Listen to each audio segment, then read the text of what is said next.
Hi students, I am back with a new topic. Look at the board. In a map, 0.4 centimeters represent 2 kilometers.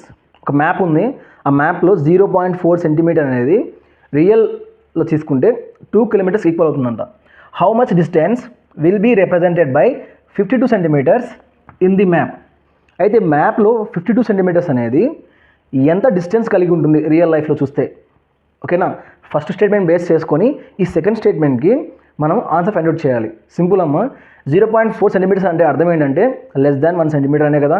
So మరి 52 సెంటీమీటర్స్లో 0.4 centimetres ఎన్ని ఉన్నాయో తెలుసుకోవాలంటే simple అండి.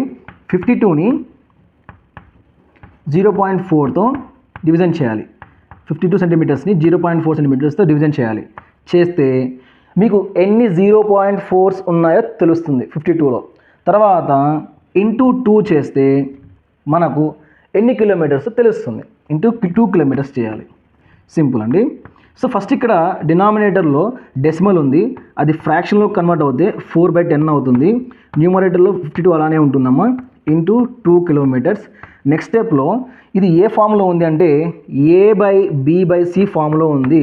దీన్ని ఎలా రాసుకోవచ్చు అంటే డినామినేటర్లో ఉన్న B/C కదా, ఈ ఫ్రాక్షన్లోని డినామినేటర్ న్యూమరేటర్కి వెళ్తుంది, అప్పుడు ఇది A/C/B అవుతుంది. సేమ్ ప్రొసీజర్కి ఫాలో అవుతామండి. 52 × 10/4 × 2 కిలోమీటర్స్ అని తీసుకుంటామండి.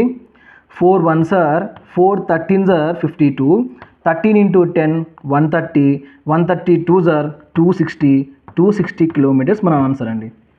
Thank you.